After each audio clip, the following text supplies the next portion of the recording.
ಅವಳಿ ನಗರದ 3ನೇ ಬಜೆಟ್ ಅನ್ನು ನಗರಸಭೆ ಅಧ್ಯಕ್ಷರಾದ ಉಷಾ ದಾಸರ್ ಅವರು ಬಜೆಟ್ನಲ್ಲಿ ಸಾತ್ ಸಬ್ ಕವಿ ವಿಕಾಸ್ ಧ್ಯೇಯದೊಂದಿಗೆ ಸಹಬಾಳ್ವೆ ಸಾಮರಸ್ಯ ಹಾಗೂ ಸಮನ್ವಯ ತತ್ವದ ಅಡಿಯಲ್ಲಿ ಆಯವ್ಯಯ ತಯಾರಿಸಿ ಬಜೆಟ್ ಅನ್ನು ಮಂಡನೆ ಮಾಡಿದರು.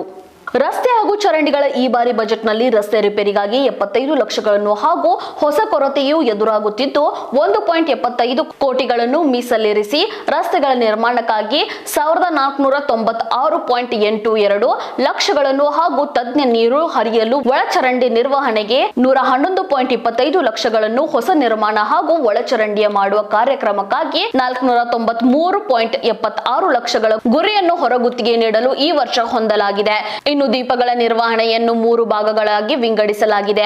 1.50 ಕೋಟಿ ರೂಪಾಯಿಗಳನ್ನು ನೀರು ಸರಬರಾಜು ಮೀಸಲಿರಿಸಿದ್ದು ಹೊಸ ಬಡಾವಣೆಗೆ ಹಸ್ತಾಂತರಗೊಂಡ ಬೀದಿ ದೀಪಗಳ ವ್ಯವಸ್ಥೆಯನ್ನು ಸುಧಾರಿಸಲಾಗುತ್ತಿದೆ.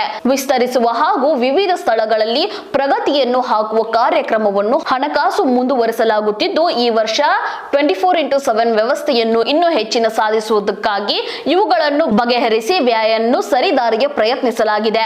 ನಗರದ ಎಲ್ಲಾ ಬಡಾವಣೆ ಹಾಗೂ ಓಣಿಗಳಲ್ಲಿ ವಿದ್ಯುತ್ ದೀಪಗಳನ್ನು ಬೆಳಗಿಸುವ ಕಾರ್ಯಕ್ರಮವನ್ನು ಮುಂದುವರಿಸಲಿದೆ. ಇನ್ನು ಆರೋಗ್ಯ ಹಾಗೂ ನೈರ್ಮಲ್ಯವನ್ನು ಸುಧಾರಣೆ ಕೈಗೊಳ್ಳಲು ಕ್ರಮ ಕೈಗೊಳ್ಳಲಾಗುತ್ತಿದೆ.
ಈ ಒಂದು ಆಯವ್ಯಯ ಅಂದಾಜು ಪತ್ರಿಕೆ ಈ ಒಂದು ಸಭೆಯಲ್ಲಿ ಭಾಗವಹಿಸಿರುವಂತಹ ಆಡಳಿತ ಪಕ್ಷದ ಎಲ್ಲ ಸದಸ್ಯರು, ವಿರೋಧ ಪಕ್ಷದ ಎಲ್ಲ ಸದಸ್ಯರು, ಪತ್ರಿಕಾ ಮಾಧ್ಯಮದವರು ಹಾಗೂ ಪತ್ರಿಕಾ ಮಾಧ್ಯಮದವರು ಹಾಗೂ ಪೊಲೀಸ್ ಇಲಾಖೆಯವರು ಎಲ್ಲರಿಗೂ ನಾನು ನಮಸ್ಕಾರಗಳನ್ನ ತಿಳಿಸ್ತೀನಿ. ನನಗೆ ಈ ಒಂದು 3ನೇ ಬಜೆಟ್ ಅನ್ನ ನಾನು ಇಲ್ಲಿ ಮಂಡನೆ ಮಾಡ್ತಾ ಇರೋದಕ್ಕೆ ಬಹಳ ಸಂತೋಷ ಇದೆ ಹಾಗೂ ಒಂದು ಭಾವನಾತ್ಮಕವಾಗಿ ನಾನು ಈ ಒಂದು ಬಜೆಟ್ ಅನ್ನ ಮಂಡನೆ ಮಾಡ್ತಾ ಇದ್ದೀನಿ. ಇದಕ್ಕೆ ನನಗೆ ಅವಕಾಶ ಮಾಡಿಕೊಟ್ಟಂತಹ ಗದಗ ಬೆಟಗೇರಿ ಅವಳಿ ನಗರದ 35 ವಾರ್ಡಿನ ಜನತೆಗೆ ನಾನು ಧನ್ಯವಾದಗಳನ್ನ ಸಲ್ಲಿಸ್ತೀನಿ. ಹಾಗೆ ಈಗ ನಾನು ಬಜೆಟ್ ಮಂಡನೆಯನ್ನ ಮಾಡ್ತೀನಿ. ಗದಗ ಬೆಟಗೇರಿ ಪತ್ರಕರ್ತರಿಗೂ ನಮಸ್ಕರಿಸುತ್ತೇನೆ. ಈಗ ನೀರಿನ ಸಮಸ್ಯೆ ಸ್ವಲ್ಪ ಉದ್ಭವವಾಗಿದೆ. ಯಾಕಂತಂದ್ರೆ ಸುಮಾರು ದಿನಗಳಿಂದ ಏನಾಯ್ತು ಅಂತಂದ್ರೆ ನಮಗೆ ಡ್ಯಾಮಲ್ಲಿ ವಾಟರ್ ಸ್ಟೋರೇಜ್ ಕಡಿಮೆ ಇತ್ತು. ಅದ್ರ ಜೊತೆಗೆ ಕೆಲವೊಂದು ಲೀಕೇಜಸ್ ಇದ್ವು. ಅವನ್ನ ಅಟೆಂಡ್ ಮಾಡಿಕೊಂಡು ನಾವು ನೀರನ್ನು ಸ್ಟಾರ್ಟ್ ಮಾಡಿದ್ವಿ ನಿನ್ನೆ. ಬಟ್ ನಿನ್ನೆ ಸ್ಟಾರ್ಟ್ ಮಾಡಿದಾಗ ನಮಗೆ ಮತ್ತೆ ಒಂದು ಕಡೆ ಒಂದು ಮ್ಯಾಸಿವ್ ಬರ್ಸ್ಟ್ ಆಗಿ ಲೀಕೇಜ್ ಜಾಸ್ತಿ ಆಗಿರೋದ್ರಿಂದ ಮತ್ತೆ ನಮಗೆ ರಿಪೇರಿ ಆಗ್ತದೆ. ಮತ್ತೆ ಒಂದು ದಿನ ಡಿಲೇ ಆಯಿತು. ಸೊ ಇವಾಗ ಅದು ರಿಪೇರಿ ನಡೀತಾ ಇದೆ. ಅದು ಇವತ್ತು ರಿಪೇರಿ ಆಯ್ತು ಅಂದರೆ ನಾವು ಮತ್ತೆ ನಾಳೆಯಿಂದ ನೀರು ಕೊಡೋಕ್ಕೆ ಆ್ಯಸ್ ಯೂಶುವಲ್ ಸ್ಟಾರ್ಟ್ ಮಾಡ್ತೀವಿ. ಬಟ್ ಅದ್ರ ಜೊತೆಗೆ ಈಗ ಮುಂಬರುವ ಬೇಸಿಗೆ ದಿನಗಳನ್ನು ನಾವು ಗಮನದಲ್ಲಿ ಇಟ್ಟುಕೊಂಡು ಈಗ ನೀರಿಗೆ ಸಂಬಂಧಪಟ್ಟಂತೆ ಬೋರ್ವೆಲ್ ಕೊರೆಸೋದಾಗಿರ್ಬೋದು ಅಥವಾ ಪೈಪ್ಲೈನ್ ಆಗಿರ್ಬೋದು, ಇವುಗಳನ್ನ ನಾವು ಯಾವುದೇ ಕಾರಣಕ್ಕೂ ನಮ್ಮ ಡೆವಲಪ್ಮೆಂಟ್ ಸೆಕ್ಷನ್ಗಳಿಂದ ಮಾಹಿತಿ ತಗೊಂಡು ಆ ಕೆಲಸಗಳನ್ನು ನಿಲ್ಲಿಸ್ಬೇಡ್ರಿ. ಯಾವುದೇ ಕಾರಣಕ್ಕೂ ಅಂತ ನಾನು ಆಲ್ರೆಡಿ ನಮ್ಮ ಡೆವಲಪ್ಮೆಂಟ್ ಸೆಕ್ಷನ್ಸ್ಗೆ ಹೇಳಾಗಿದೆ. ತಾವು ಕೂಡ DC ಮೇಡಮ್ ಅವ್ರ ಹತ್ರ ಬಂದು ಡಿಸ್ಕಷನ್ ಮಾಡಿದಾಗ ಮೇಡಮ್ ಅವರು ಕೂಡ ನಮಗೆ ಅದೇ ರೀತಿ ಅಂದರೆ ಒಂದು ಮಾರ್ಗದರ್ಶನ ನೀಡಿದ್ರು. ಅದರಂತೆ ನಾವು ಈಗ ಬಂದಿರುವಂಥ ನೀರಿನ ಸಮಸ್ಯೆ ಕುರಿತಾಗಿ ಬೋರ್ವೆಲ್ ಆಗಿರ್ಬೋದು, ಪೈಪ್ಲೈನ್ ಆಗಿರ್ಬೋದು ಅಥವಾ ಏನಾಗಿರ್ಬೋದು, ಅದನ್ನ ಕುರಿತಾಗಿ ನಾವು ಯಾವುದೇ ಥರನಾಗಿ ನಿಲ್ಲಿಸಿಲ್ಲ. ಸೊ ಈ ಮೇಡಮ್ ಅವರು ಆದೇಶ ಮಾಡೋರು ಅಪ್ ಟು 5 lakh ವರೆಗೂ ನೀವು ನೀರಿಗಾಗಿ ಕೊಡಿ ಏನೇ ಬಂದ್ರು ಅಂತ. ನೀರಿಗಾಗಿ ಬಂತು ಅಂತಂದ್ರೆ ಅದು 5 ಲ್ಯಾಕ್ ಆಗಿರ್ಬೋದು ಅಥವಾ ಅದಕ್ಕಿಂತ ಹೆಚ್ಚಿಗೆ ಆಗಿರ್ಬೋದು, ಅದು ಬಂತು ಅಂದ್ರೆ ನಾವು ಮೇಂಟೆನೆನ್ಸ್ ಆಲ್ರೆಡಿ ತಗೊಂಡ್ಬಿಟ್ಟು ಅದನ್ನ ನಾವು ಅಟೆಂಡ್ ಮಾಡೇ ಮಾಡ್ತೀವಿ. ಅದನ್ನ ಯಾವುದೇ ಕಾರಣಕ್ಕೂ ಅದನ್ನ ಮೇಜರ್ ಮಾಡಿಲ್ಲ.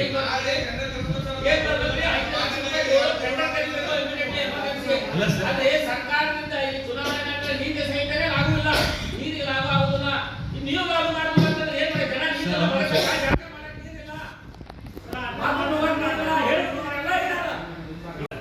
ಸೌಳಿನಿಂದ ಓಣೆಗೆಲ್ಲ ಬೋರ್ ಕಟ್ಟ 4-5 3 ತಿಂಗಳು ಆದ್ರೂ ಬಂದು ಅದ್ರ ಬಗ್ಗೆ ಯಾರು ಕ್ರಮ ತಗೋತಾ ಇಲ್ಲ. ಅದ್ರ ಬಗ್ಗೆ ಎಲ್ಲ ಅಧಿಕಾರಿಗಳು ಬರ್ತಾರೆ, ನಾಳೆ ಮಾಡ್ತೀನಿ ಕೆಲಸ, ನಾಳೆ ಮಾಡ್ತೀನಿ ಅಂತಾರೆ, ಬರೀ ಮೂತಿ ತುಪ್ಪ ಹೋಗುವ ಕೆಲಸ ನಡೆದೈತಿ. ದಯವಿಟ್ಟು ತಮ್ಮಲ್ಲಿ ಕನೆಕಳಿಂದ ನಾವು ಕೇಳ್ಕೊತೀವಿ, ಇದು ನೀರಿನ ಸಮಸ್ಯೆ ಹೋಗ್ಬೇಕಪ್ಪ ಅಂದ್ರೆ ಫಸ್ಟ್ ಈಗ 5 ಲಕ್ಷ ರೂಪಾಯಿ 35 ವಾರ್ಡ್ ಕೊಡೋದು ಮಾಡ್ರಿ. ಆಮೇಲೆ ನೀವು ಇದು ಪಾಸ್ ಮಾಡಿಂದ ಬಜೆಟ್ ಮಾಡ್ಕೊಡ್ರಿ, ಮಟ್ಟ ಮಾಡ್ಕೋಬಾರ್ದು. ಅಧಿಕಾರಿಗಳು ಅದಕ್ಕೆ ಸಹಕಾರ ಮಾಡೋದಿಲ್ಲ. ಅದರ ಮುಂದೆ 5 ಲಕ್ಷ ರೂಪಾಯಿ ಪ್ರತಿ ವಾರ್ಡ್ ಕೊಟ್ಟರೆ ಮುಂದೆ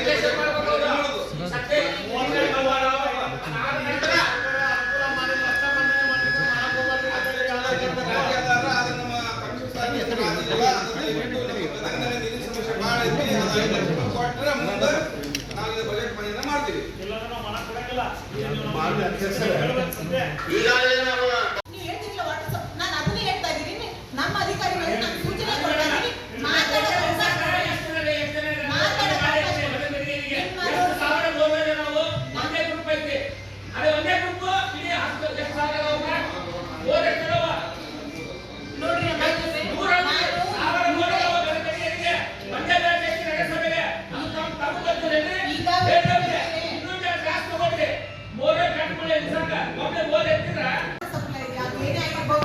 ನಾವು ಕೊಡ್ತೀವಿ, ಅದು ಯಾವಾಗ ಟೆಂಡರ್ ಕರಿತೀವಿ ಇಮಿಡಿಯೇಟ್ ಯಾವ ಮೆಂಬರ್ದು ಡಿಲೇ ಆಗಬಾರ್ದು.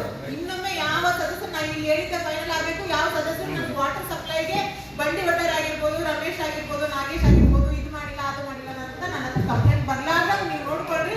ಸಂಬಂಧಪಟ್ಟ ಕೇಸ್ ವರ್ಕರ್ ಜೊತೆ ನೀವು ಕುತ್ಕೊಂಡು ಅನುಕೂಲ ಮಾಡಿಕೊಡ್ರಿ.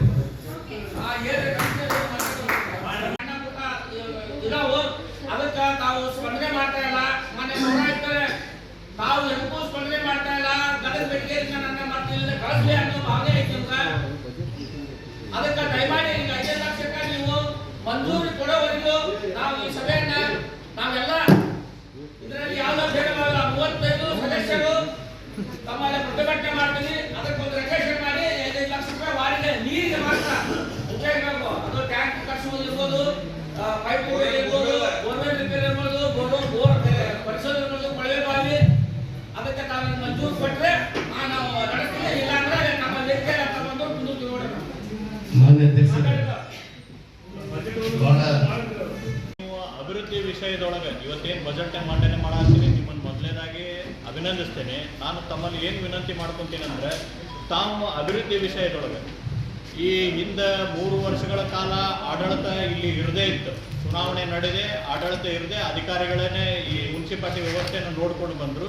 ಈ ಎಲ್ಲ ಕೋವಿಡ್ ಬಂತು, ಈ ಎಲ್ಲ ಕಾರಣಗಳಿಂದ ಅಭಿವೃದ್ಧಿಯಲ್ಲಿ ಬಹಳಷ್ಟು ಹಿನ್ನಡೆ ಆಗಿದ್ದನ್ನು ಮನಗಂಡು ತಾವು 35 ವಾರ್ಡಿನ ಎಲ್ಲ ಸದಸ್ಯರು ಏನು ಕೇಳಾರ ಅದಕ್ಕೆಲ್ಲದಕ್ಕೂ ಸಹಿ ಮಾಡಿ ಕೊಟ್ಟಿರಿ. ನಾವು ಟರಾವನ್ನು ಮಾಡಿಕೊಟ್ಟಿವಿ.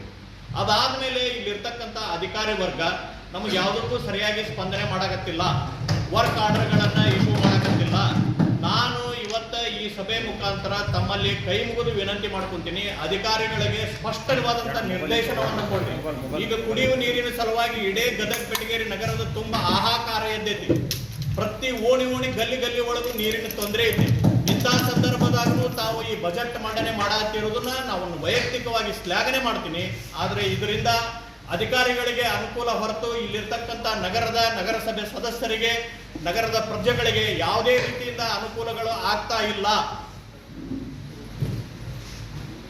ಈ ಎಲ್ಲವುಗಳನ್ನು ಮನಗಂಡು ತಾವು ಎಲ್ಲ ಪಕ್ಷಾತೀತವಾಗಿ 35 ನಗರಸಭಾ ಸದಸ್ಯರು ಏನು ಫೈಲ್ ತಂದಾರ ಆ ಎಲ್ಲ ಫೈಲ್ಗಳಿಗೂ ತಾವು ಸಹಿ ಮಾಡಿಕೊಟ್ಟಿರಿ. ಆದ್ರೆ ಅಧಿಕಾರಿಗಳು ಅವಕ್ಕೆ ಯಾವಕ್ಕೂ ವರ್ಕ್ ಆರ್ಡರ್ ಮಾಡಕ್ ಕೊಡಾಕತ್ತಿಲ್ಲ. ನಿನ್ನೆವರೆಗೂ ತಾವು ಪ್ರಯತ್ನ ಪಟ್ಟು ಜಿಲ್ಲಾಧಿಕಾರಿಗಳ ಮಧ್ಯಸ್ಥಿತಿ ಒಳಗೆ ಸಭೆ ನಡೆಸಿದ್ರಿ. ಅದರದ್ದು ಪ್ರಯೋಜನ ಏನೈತಿ? ನಾ ಅದಕ್ಕೆ ನಿಮ್ಮಲ್ಲೇ ಕೈ ಮುಗಿದು ವಿನಂತಿ ಮಾಡ್ಕೊಂತೀನಿ, ತಮ್ಮ ಪಕ್ಕಕ್ಕೆ ಕುಂತಂತ ನಗರಸಭೆ ಕೌನ್ಸಿಲ್ ಸೆಕ್ರೆಟರಿಗಳಿಗೆ ತಾವು ಆದೇಶ ಮಾಡ್ರಿ. ಈಗೇನು ಕುಡಿಯುವ ನೀರಿಗೆ ಅಭಿವೃದ್ಧಿ ವಿಚಾರವಾಗಿ ನಾವು ಟರಾವುಗಳನ್ನು ಪಾಸ್ ಮಾಡಿಕೊಟ್ಟಿವಿ, ಅವು ಕೂಡಲೇ ಸಹಿ ಮಾಡಿಕೊಡಕ್ಕೆ ತಾವು ಅವರಿಗೆ ನಿರ್ದೇಶನ